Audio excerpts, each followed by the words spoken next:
हरिहरपुर गढी 1 number Hariharpur गढी दरबार।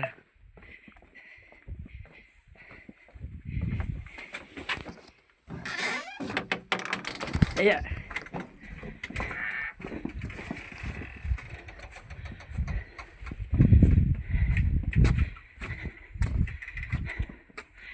हाम्रा गढी दरबारका अझै पनि अवशेषहरू बाँकी नै छ। हाम्रो पुर्खाले बनाएका हेर्नुहोस् यहाँ ढुङ्गाहरूले ग्राउन्ड घेरिएर। आजको दिन त्यति उज्यालो त छैन, पुरै हुसु लागेको छ, हल्का मन्द मन्द घाम लागेको छ।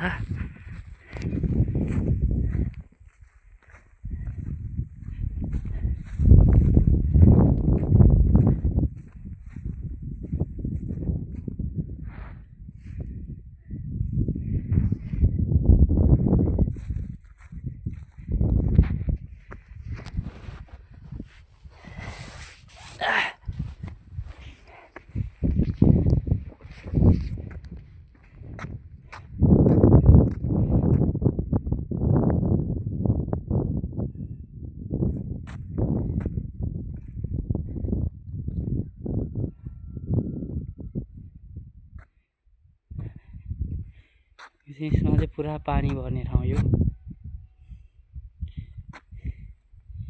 यो चाहिँ ठुला ठुला ढुङ्गाहरूलाई काटेर ब्लक जस्तो आकार निकालेर चाहिँ वाल हालेको छ।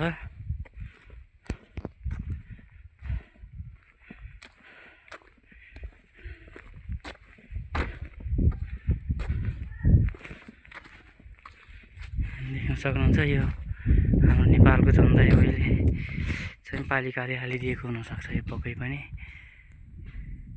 रातो र चन्द्र सूर्य जङ्गिन निशाना हाम्रो। आज पुरै कुहिरो लागेको हुँदाखेरि तपाईँलाई योभन्दा तलको दृश्य चाहिँ मैले क्याप्चर गर्न सकिनँ। आज पुरै कुहिरो लागेको छ चारैतिर। आज यस्तै छ। पहिलोचोटि म पनि हरिहरपुर गाउँपालिकाको 1 नम्बर वडामा रहेको यो हरिहरपुर गढी आएको छु।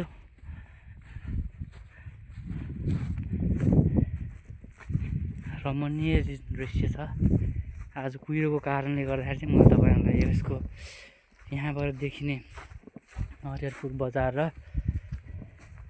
त्यति राम्रोसँग देखाउन पाइनँ। यहाँ देख्न हुनसक्छ ढुङ्गाको मूर्ति, ढुङ्गामा खोपेर सिंहको मूर्ति बनाएको छ। पुर्खाले धेरै नै गर्नु भएको छ। यो चाहिँ मन्दिर हुनसक्छ पक्कै पनि।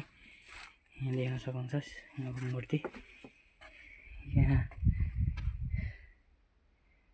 पुरानो अवशेषहरू अझै पनि जीवितै छन्।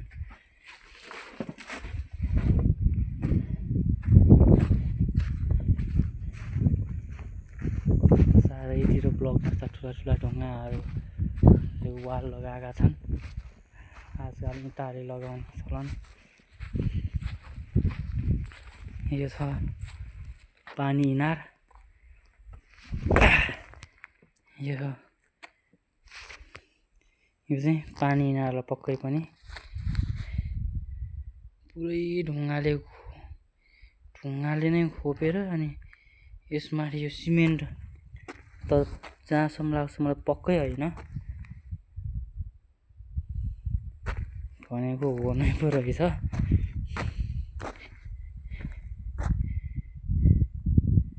यो चाहिँ पछि मात्रै कङ्क्रिट गरे हुनसक्छ, नत्र यो पुरा ढुङ्गाकै ठुल्ठुलो ढुङ्गाहरू नै काटेर चाहिँ बनाइएको छ हेर्दाखेरि। अनि यसमाथि चाहिँ पछि मात्रै सिमेन्ट हालेको हुनसक्छ। यी पुर्खाले राखेको ढुङ्गा अझै पनि अवशेषहरू बाँकी नै छ, देख्न सक्नुहुन्छ।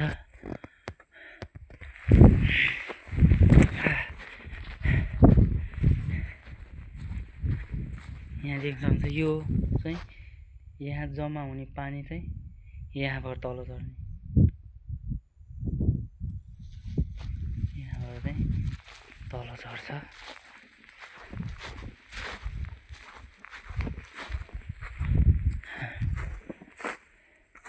अहिले पुराना पुर्खाले बनाएका छन् र पिकनिक स्पोट बनाएर पुरै फोहोर गरेको छ। गाउँपालिकाको नजर जाओस् यसमा पनि, र यसलाई अझै संरक्षण गरोस् भन्ने मेरो मनैदेखि चाहिँ उहाँहरूलाई अनुरोध छ। यो काठको ढोका यो पछि मात्रै राखेको हुनसक्छ, पुराना काठका अवशेषहरू यिनै हुन्।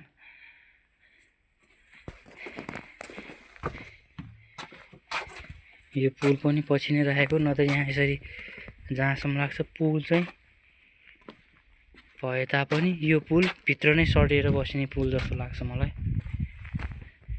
पालिकाले चाहिँ ढुङ्गा नै खोपेर चाहिँ अहिले बनाएर चाहिँ बाटो बनाइदिएको छ।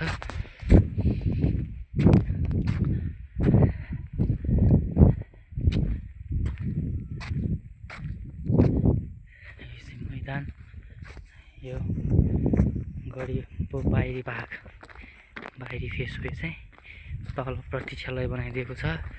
टोयलेटहरूको सुविधा पनि छ, मान्छेहरू आउट जावट गर्नुको लागि गाडीको लागि यताबाट सुविधा छ, र पर्यटकको लागि हिँड्नु पर्यो यता।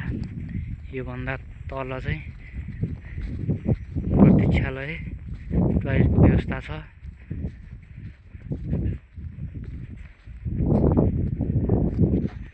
आजको दिन साह्रै नै रमणीय छ साथीहरू। भिडियोले गर्दाखेरि तपाईँलाई के नै त्यति राम्रो देखाउन सकेन, तर पनि रमाइलो ठाउँ छ। आउनुहोस्, घुम्नु होला, पर्यटकीय क्षेत्र हो, हेर्नुहोस्।